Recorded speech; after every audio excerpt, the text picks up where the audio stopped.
Brief introduction here. We're here with Maestro Tom Brooks. I actually listed some of his roles in the music industry. I'm probably short, but Tom Brooks is incredible producer. He has produced over 100 of the most influential Christian records in history. You can say that. That sounds good. He's got different awards like Grammys and Dove Awards and 60 million records sold worldwide. I got that from your website. Yeah.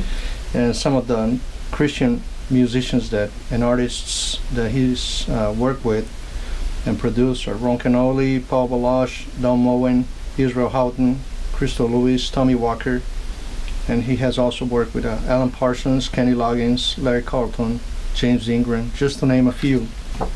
And I'll throw a couple of Berkeley grads in there too. Yeah. Vinnie. Oh yeah. Abraham. Yeah. Gusto. That's right. Some good Berkeley names. Paul Jackson. Was he? He was USC. Oh, USC. But okay. Yeah. Still a wonderful player. Man. You know, and just talking about his versatility: professional musician, producer, musical director, contractor, recording engineer, mixing engineer, arranger, touring musician, composer, teacher, consultant, author, educator. I mean, I think you've done it all, and you do it all. Got to keep it moving. Yes. So I prepared a couple of questions for you. Mm-hmm. Sure. First of all, I would like to do, what are you currently doing? Right at the moment, we're in a couple of days, we're getting ready to go on tour, another tour leg with Alan Parsons. We're actually programming sounds today because it's I think the 40th anniversary of his I, Robot album, which was a huge album for him. So we're actually playing the album front to back. So kind of my assignment is taking all the sounds from that album, which were done, you know, on, I guess, 1970s vintage keyboards, and programming those for the keyboards that are on Rider. So it's interesting that you know, you have to pick keyboards that are going to be available from backline companies in a lot of cities. So you have to kind of go with common keyboards. Wow. So I have to kind of recreate those sounds on those keyboards for that tour. So we're doing that. We're working on a pretty cool thing. So I guess this is public knowledge. Alan's working on a new album. Mm-hmm. I hope that's public knowledge, because I guess it is now. But we're working on a piece that probably shouldn't go too far into detail, but there's a brilliant kind of famous guitarist that Alan ran into at the eclipse back in when the eclipse happened. And both Alan and this guy are like astrophysicists, like really crazy guys. And it's kind of like, oh my gosh, I'm going to do a rock version of this classical piece. How would you like to kind of be the featured soloist on that? So all that to say, we're recreating this classical piece.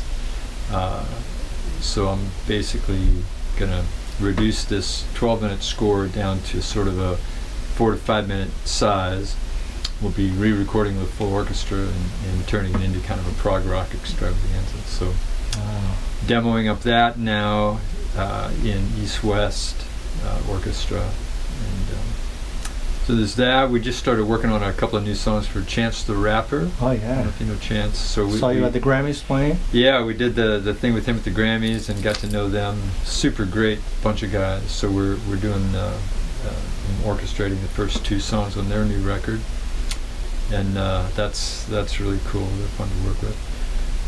So we're getting ready to head out of town for a while. We just finished working on a Christmas album for Franklin Graham. Mm-hmm. They have a really cool relief organization that, you know, they're kind of like the first people on the ground before the Red Cross at these different disasters that have happened. So done a tremendous amount of work. But this Christmas record goes out with they do this program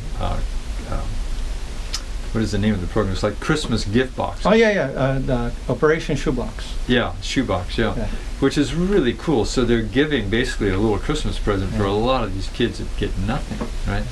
So we're working on a Christmas record that they will give out to all their donors. So pretty much anybody that donates and helps support that program will get this new Christmas record.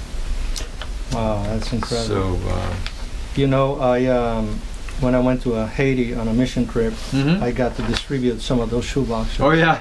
So I'm a witness of the joy of those kids when some of them get a gift for the first time in their life. Yeah, it's such a cool program. It's amazing. Yeah. So those are good guys to work with. Once I participated on that shoebox distribution, I realized.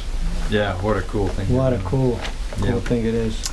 That is great. We're just turning in an article this morning for a new magazine called it's called GTR, which is Gear, Technology, and Recording. So it's basically a magazine that touches on all those topics with kind of a guitar focus. So GTR, Gear, Technology, and Recording. So polishing up an article there. I'm interviewing Alan Parsons in an article for that. I'm writing a music theory article for it. And it's a great new magazine that is just kicking off. So getting ready for that, making plans for NAMM. We're doing a big night here at the studio during the NAMM show. So a lot going on, man. How many hours are there in your day? Not enough. 38? Never enough. Let's hope that everything's going good. Yeah, just checking. That's awesome. Well, you know, obviously there's a lot of questions, but one would be, how did you get started in the industry? You know, I've never had a real job. This is all I've ever done. I started gigging when I was 15. My parents still had to drive me. Basically, we got started. So there's an image in my mind of sitting there, 15 years old, literally with the yellow pages, just going through restaurants, cold calling restaurants, and just saying, hey, you know, my buddy and I, you know, we play guitar, we sing, so we got the turntable going. We're learning the very first James Taylor album, start to finish, learning those songs, and at the same time calling these restaurants. And we finally got 2 restaurants that said, sure, you come on down. So we started doing gigs when we were 15, and just... That was back in St. Louis? Continued from there, yeah, in St. Louis.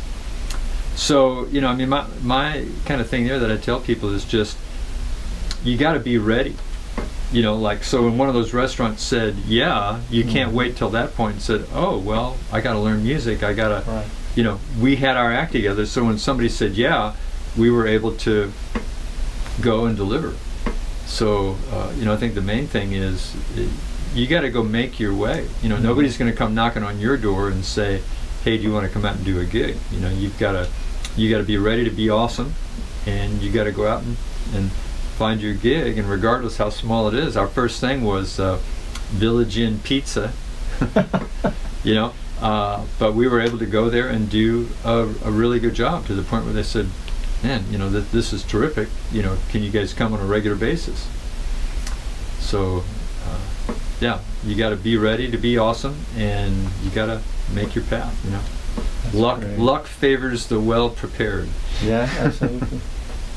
Yeah, one of my favorite quotes is Coach John Wooden. He said, lack of preparation is an invitation for failure. Yeah, that's a good one too. It's a good one. That's awesome.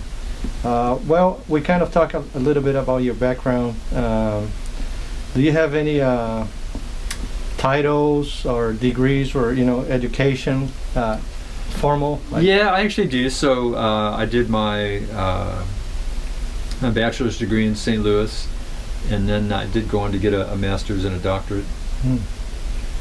Yeah, so it's kind of a balancing act. I mean, there's a lot of great, you know, universities that are making it easier for professional people that are busy to continue and get degrees. So I like the way that this is heading. You know, a lot of people can't just take off 4 years, 6 years, 8 years to go to university. But with some of the online options, you know, I think it is it's a good thing. It opens doors for sure.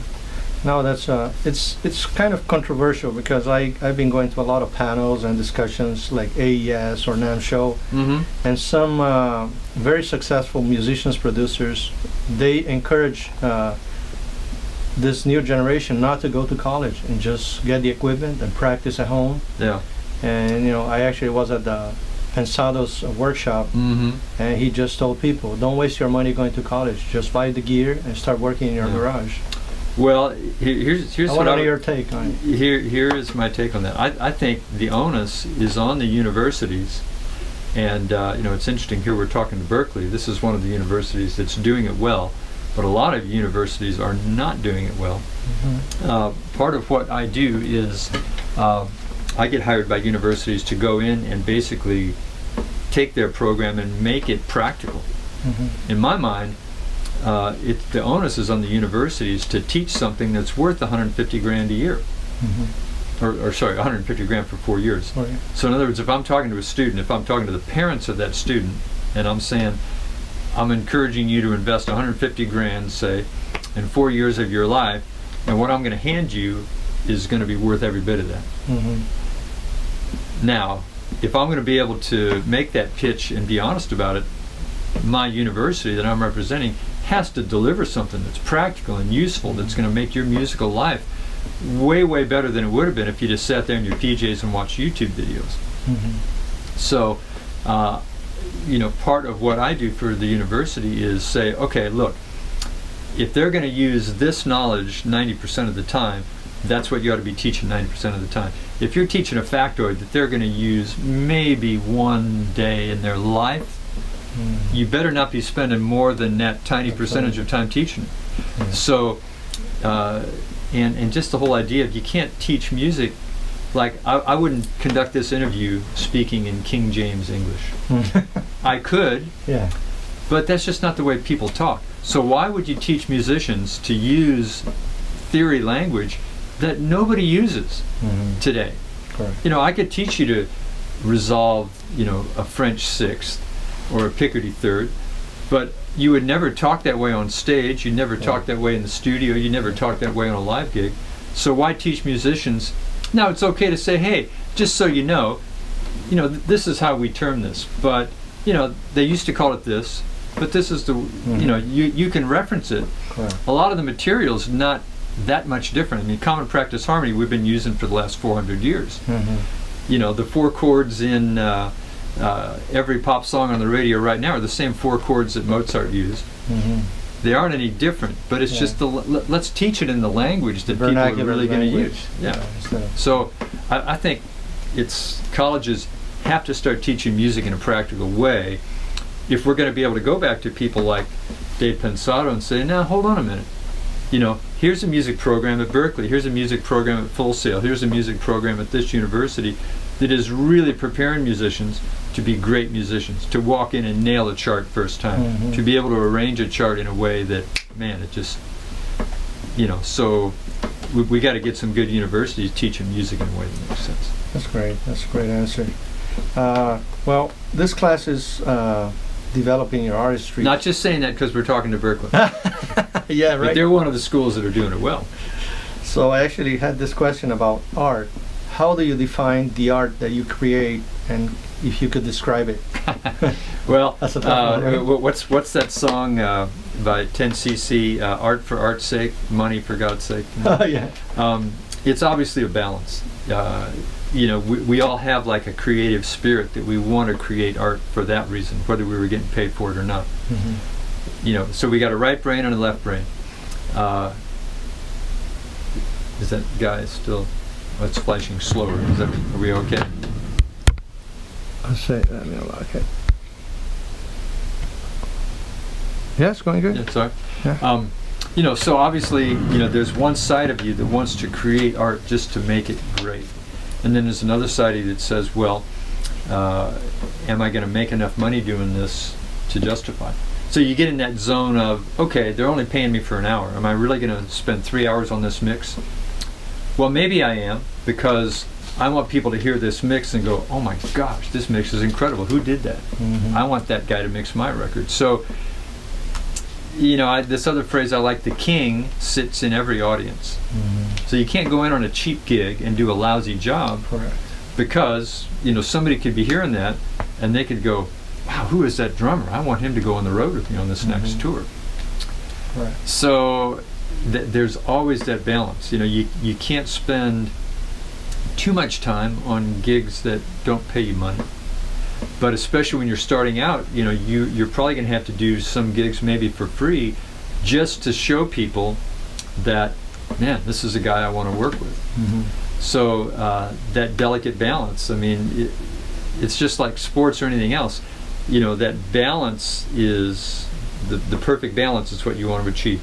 You can't completely go art, because if you do, you're probably going to starve, and then you're going to end up you know, pumping gas or doing something else, and then you can't do your art anymore. Correct. So you know, you got to do this, but if you totally sell out, then your quality is going to go down, which in effect is going to mess with your dollars and cents if your quality goes down. So that's why you need 38 hours in a day. That's why you need to do all of it and do it all great. Yeah, that's great. We talked about a little bit of your background, but can you describe your artistic journey and what was the path that you took as an artist? Yeah. Well, so started taking classical piano lessons at 6, so that was kind of my basic starting point. My two influences at 6 were piano lessons with the lady down the street, and I bought a Beatles book. Oh. And this is before I owned any Beatles albums. So the fun thing for me was, well, even before I took lessons, my older brother and sister, quite a bit older than me, would take lessons, and I would sit upstairs and kind of listen to their lessons, and I would go down after the teacher left and try to like pick out the songs. So in a way, you know, I was kind of like developing my ear way back then, you know, just trying to capture the melody of the song, and they played it in their lesson enough times that it's kind of like, okay, and find that note, you know. So just that concept of hear it, play it, like that's a connection that musicians need to learn how to make. And and as a teacher, I really push that. It's like the most valuable tool. And I'm at the point now where you know, I can drive and listen to a song and pretty much chart it, you know. And I really feel like that kind of, call it ear training, call it whatever you want to, but just the idea of, just like we're talking English. Now when we were babies, you know, we didn't have words, so at first we learned how to make a few words, mama, you know, daddy, and then we started putting those together. So you know, we learned to make sentences. Well, that's like, you know, you learn to play a note, and then you learn to put the notes together to make sentences, but you have to be able to hear the same words. So when somebody calls your name, so you have to hear the music and know what it is so that you can play it back. You got to make that connection. And then the same way, you know, you got to learn how to write English too. You got to learn how to write music too. You can't, I mean, everybody that says, well, you know, I just play by ear. Well, it's like your little baby sister. Are you going to say, well, you know, you can talk English, you don't need to learn how to write it? Of course you wouldn't. You'd be cutting off half their creative ability. So musicians, same way. You got to learn to hear it and know what you're hearing. You got to hear a song and just know what those chords are. You got to know what that melody is. You got to be able to write it down quickly for other people. You got to have all the skills. So to me, that's the hugest thing. So started off doing that. My biggest trip was, so I'm reading, you know, somebody's interpretation in this Beatles book, and it's like, seriously, you know, you're singing that G natural over a G major chord? Wow, that's really? You know, so like when I finally heard those Beatles albums, it's kind of like when Dorothy and the Wizard of Oz went from black and white to Technicolor. Once I heard the albums, it's like, oh, I get it. That's like a blue note, you know. So he is singing the G. Like, I thought that was a mistake in this book, you know. And but I get it now. So like, you know, I'm kind of learning. Before I went to college and learned terms, I kind of had my own terms for, okay, so like you can sing a note that doesn't really even fit in the chord. Okay, you got that, you know. So I'm kind of like learning from this Beatles book at the same time I'm learning classical stuff. So I had this kind of dual education. You know, when I'm in junior high, we started playing in pop bands. We're going out doing Motown songs and Chicago Blood, Sweat and Tears, stuff like that. You know, before I ever went to college, I'm learning, okay, like I'm writing out parts for trumpets. Oh, you have to transpose that. Ah, okay. How do you oh, you write it up? Okay. So I'm figuring all that out. And then by the time I get to college, it's kind of like, oh, saxophone. Oh, alto, 6, tenor, tenor like the trumpet. Okay. You know, so I had to kind of figure that out parallel. So by the time I got to college, it was a matter of just kind of putting terms on stuff that I kind of had figured out by doing. So, you know, when everybody else is falling asleep in theory class, I'm kind of like, oh wow, that's what you call that. Interesting. You know, so I had this parallel classical pop education. So, which I think just makes sense to me. You know, people try to separate those worlds. Yeah. They're really not separate at all. You know, it's yeah. I mean, to me, that's the best education is both. And when I'm trying to teach those things, I'll always say, here's an example from today. Here's an example from 200 years ago. Same stuff. You know. Here's the Paco Bell canon progression. Here it is in an Ariana Grande song. Same stuff. You know. Nice, very nice. We actually been talking a lot about successes and failures in this class. Victor actually shared a couple of failure stories that lead to success. It was actually an assignment we did last week. So I wanted to know if there were any early successes and or failures that were important in shaping you. In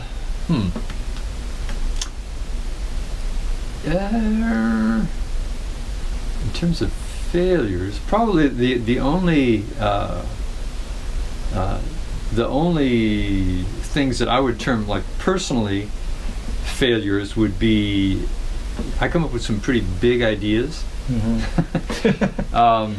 And I've done some concepts like I really felt like after 9/11 I had this thing about doing a music event in Washington at the Washington Monument, just to sort of like it's called the American Worship Gathering. I have that CD. Yeah.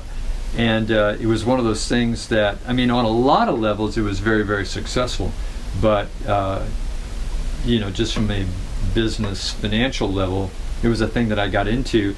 I had all these multi-artists. I wanted it to be like everybody working together, which meant a lot of different record companies were in it, which in the beginning it was kind of like rah rah yeah, and by the time we got into it, you know, those record companies decided, well, we don't really want to work together, so if he's going to be on that record, well, you can't have our. So it was a failure in the sense that I probably should have done my homework, or let's put it this way, as an event promoter, that is a very dangerous business to be in if you don't know what you're doing. So that wasn't a good day for me financially. Just the number of porta potties that I had to rent, I probably could have put my daughter through college just on the porta potties alone. But you know, on another side, you know, it was a great success in terms of the event itself and musically speaking. But yeah, I would say I've been really fortunate to have record companies behind me. So I went through the period when record companies actually existed. They're kind of a, you know, the record company has morphed. So yeah, I would say the times that I had to kind of learn the tough lesson was you know, promoting events without proper backing is a dangerous field to be into. So you know, lesson learned for me. But I still have a lot of big ideas cooking. So I just have to you know, and that's probably one of those things where we talk about the balance of art and dollars and cents. You know, I probably let my art run out a little bit too far in advance of the practical dollars and cents side. So my right brain was running out in front of my left brain on that one.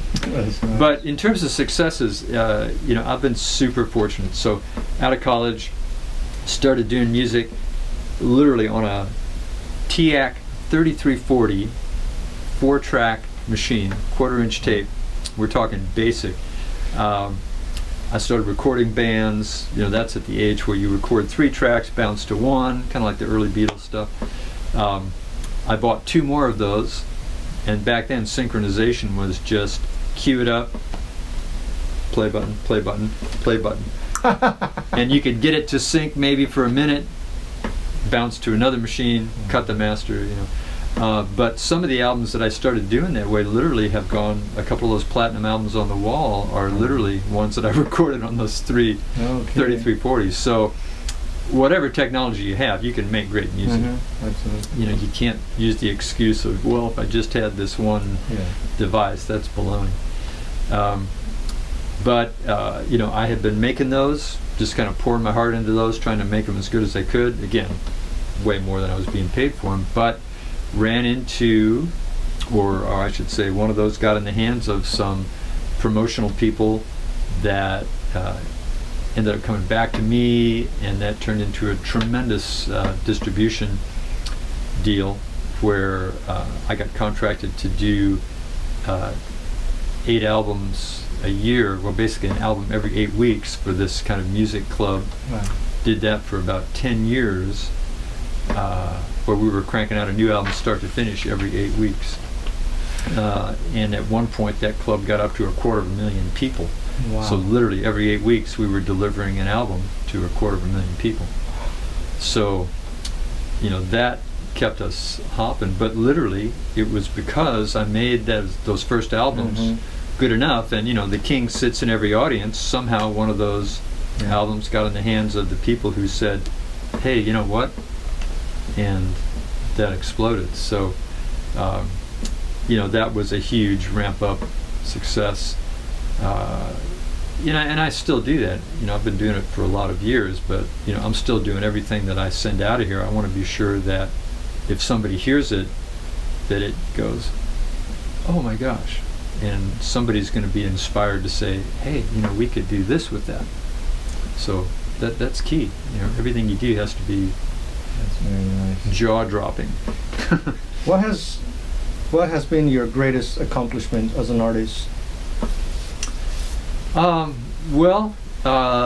We're cooking on one right now that I think will be the one. Okay. But getting we won a Grammy with Marcos Vidal. That was a high point. We won a Dove Award with Ron Kenoly. That was big.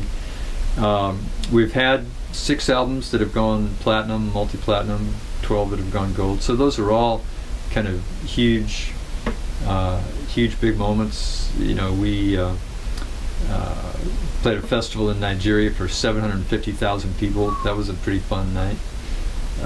12 hours of music, 7 p.m. to 7 a.m. Wow. So the sun came up on that crowd. So we've gotten to do some neat things. I did a concert, actually promoted a concert that we did in Korea. One part of it was literally on the border of the DMZ. Wow. So we were sending music across the border. Like, we couldn't walk across it, but they couldn't stop the music coming out of our speakers from going across the border. Wow. So sitting there, 10 feet away from a guy with an Uzi, that was pretty crazy. Wow. But so I mean, we've gotten to do some really, really cool musical things. Touring with Alan Parsons. We've gotten to go some amazing places. We did one recently at CERN, which is the Large Hadron Collider, where they accelerate particles to almost the speed of light. Wow. So when they discovered this new particle, I don't want to misquote, I forget the name of the Higgs boson, they finally, that was theorized, they discovered it, proved it. They brought a bunch of these brilliant guys there to kind of celebrate that event. So we got to do a concert at that event for all these super, super hyper intelligent guys. With a huge orchestra there. So sometimes we do these gigs with Alan with full orchestra. a lot of those I get to conduct the orchestra as well as do keyboards. So that was pretty fun. We got to ride around in the collider. Man, that's incredible. Chasing electrons down there. Wow. So yeah, we've gotten to do some wonderful, cool stuff. Well, I can see that you have lots of goals. Yeah. What would you say is your main goal as an artist right now? Well, just continuing to make great music. We're working on a big thing right now, which is going to be a documentary piece, which is going to be. It's a little bit too soon to talk about that one, but it's going to be a huge kind of chronology, history piece that is going to involve 50 artists, 50 songs. It's going to be a pretty huge event, which will go public in the next couple of weeks here. So that's a big goal in life. Obviously, the studio. Over the years, we've accumulated all this incredible gear. So we're kind of on the cusp of expanding the studio even. Wow. We're getting ready to kind of move somewhat more into the video side of things. Okay. So yeah, Wow, that's a lot going on. huge. Well, let's see how you take this question. Okay. How does your art relate to other kinds of art? How do you see that? Well, music is my thing, but I think that there's some similarities. When you think of art, there are painters, sculptors, even like architecture to me is a kind of art. So music is slightly different in the sense that it can be very immediate. So in other words, live music is thankfully kind of coming back into focus, I think, a little bit more than it had been. Recorded music as an art form, I would say, is suffering a little bit, only in the sense that in a lot of fields, convenience is like winning out over quality, unfortunately. And you find that, maybe you get differing opinions, but right now, I think the challenge is for musicians to give value back to quality music. So in other words, when you see a kid outside on the sidewalk, their version of enjoying music is slamming through a mono iPhone speaker, something that they downloaded for free on YouTube that was uploaded, versus back at a time when your only option was to sit down in a room, drop a needle, where you couldn't jog, you couldn't do anything else. But what happened is you really soaked up the art in the order that the artist wanted you to hear it, and you couldn't really do much else, but the quality of that was much higher. So I think the challenge for musicians right now when it comes to recorded music is just getting the value of that recorded music back up. Now what you find is live music, I think, is becoming more valuable just because kids growing up today are in an environment where they're looking at YouTube. It's almost like they know the fact that person isn't singing that live. It's been processed, it's been tuned. So it's almost like when they see an actual human delivering live, it's like, whoa! That's like an amazing thing, because they're so used to this process thing of, well, I don't know if they're singing the tracks, I don't even know if their impression of music is pretty low, So I think the real key has come kind of a little bit off topic, but it seems like what we need to do in music is raise the value back up of what is music worth? Why should I pay for music? And just, I think we're kind of in a Wild West time in terms of the legality of, is it really legal for that 13-year-old to not pay for the song that they just downloaded? I think maybe 10 years, 20 years from now, we're going to realize, what the heck were we doing back then? How did we allow that kind of piracy and sanction it But that's part of the reason why the whole quality thing is going really down right now. So hopefully that's just like the wave, the wave is going to come back up the other side. But I think that's the biggest challenge facing, music as an art form right now. I think I got time for a couple more questions. Are you okay with a couple more? Yeah, let's go for it. Okay. Let's see which one is more appealing here. Okay. Are there other artists working today or from the past who are or were particularly important to shaping your work? Well, I would say, obviously it's a big thrill to get to work for Alan because I grew up on his music. I remember the first time somebody brought me in and said, hey, tonight we're going to listen to Dark Side of the Moon. So it's kind of like, that was my introduction to Alan. Wow. I didn't know who Alan Parsons was, but I'm listening to that record going, wow, this guy is like communicating to me. And the first time I sat down and listened to an Alan Parsons Project record, it's kind of like, wow, I don't know who this guy is, but man, this is brilliant. He's speaking to me creatively. Just the idea, it's not just notes, but he's doing something with the recording process that things are walking around through my head on the headphones. Like I didn't even know that was an option. So every time I sit down at a console and I'm thinking, well, where am I going to pan this instrument? Do I want this instrument to move? It's almost like I'm referencing back my junior high school days listening to Alan. So he's been a big influence. It's funny, we bumped into John Anderson recently from Yes, and actually Chris Squire right before he passed away. Those guys were a huge influence on me, just from the standpoint of, I'm learning classical music. I'm seeing how, Stravinsky and Debussy orchestrate and how they bring back themes, and what's the impression on me when I hear a theme come back. Well, the guys from Yes were orchestrating rock with that same level of creativity. So when the statement that you delivered really subtly in the beginning comes back after all this development in this huge, powerful way with this emotional lyric, it's just like watching a musical, and at the end of the musical when, the only one that comes to mind, Edelweiss, in The Sound of Music, when he does it with guitar with his kids, and it's the breakthrough, and that's the song that he brings back at the end, bam, goosebumps. So just the idea of groups like Yes and Emerson, Lake and Palmer and those guys who literally orchestrated rock. That's what Alan did. He orchestrated rock. So even, in my early going, I'm in college, all the guys at the St. Louis Symphony are teachers there. I got to be student conductor there, so I know these guys. So I'm bringing these guys into those early albums that I did. So to me, it's kind of like, these aren't two different worlds.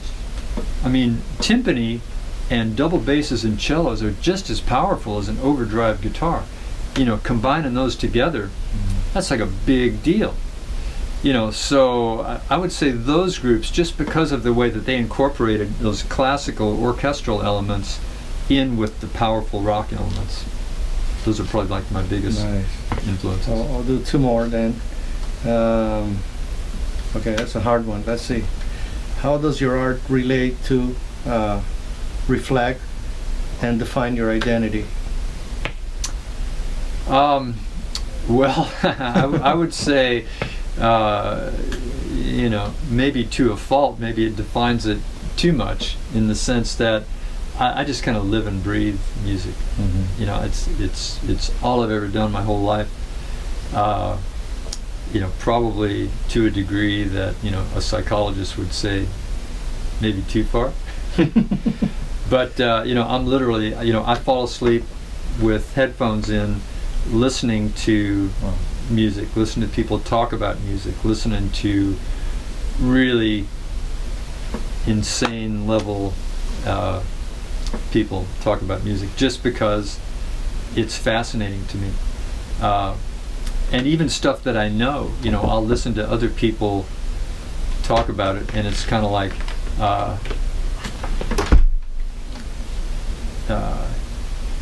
this is an off-the-wall one, but there's some lectures that Leonard Bernstein did back in the 60s at Harvard that, these are like old school.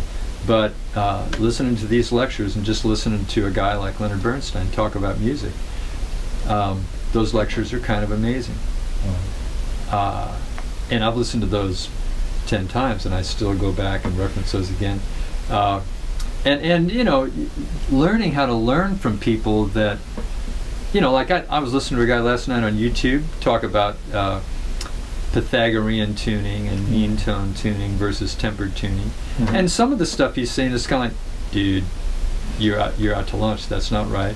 But then listening to another thing, okay, you know, this is an interesting point to bring up.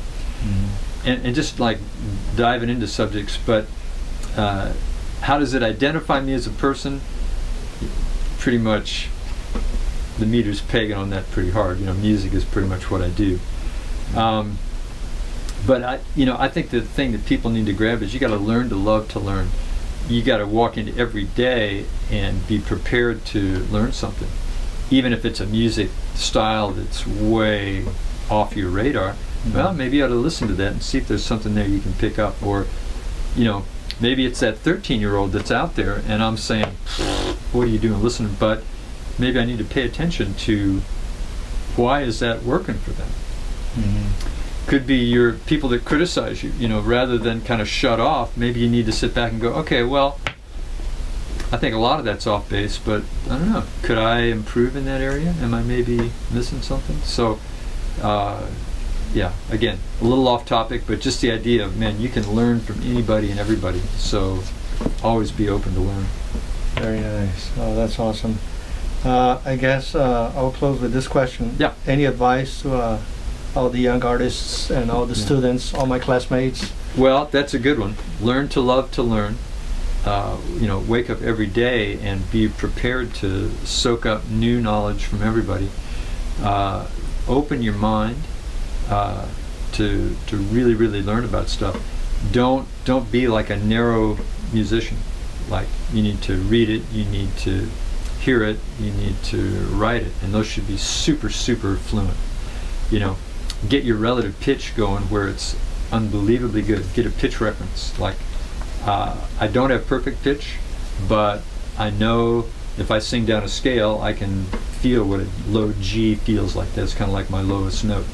So if I'm driving in the car and it's like, wow, I want to reference that progression, I can pretty much grab a G out of the air. Or if I have to, I can unplug my seatbelt because I know my car chimes at an E flat. You know, so from that note, you know, I can pretty much figure out the key that it's in, and then just get really good at starting to analyze progressions. Follow the bass line. You've got to be able to do that. You know, if not, you're just like a partial musician. If you can't do that, you're not a whole musician. Learn how to read a score. Learn how to write super fast. Learn finale. Learn every aspect of music. You know, I'm going back now and re-listening to classical pieces like Stravinsky and Debussy and Holst, and just how fascinating. But then again, how, like, you know what? It's the same 12 notes. It's not like some other planet. They're just combining them in really, really clever, creative ways. So yeah, just open your mind. Be a complete musician. Don't just be a narrow four-chord kind of musician. This is great, man. I actually, you know, obviously Tom, I picked him because he's been an inspiration, and you know, when asked to find a role model, a successful role model, I immediately thought about you. And and groove is everything. Yeah, that's the other thing. Talking to a good drummer. Yeah, Groove is everything. But yeah.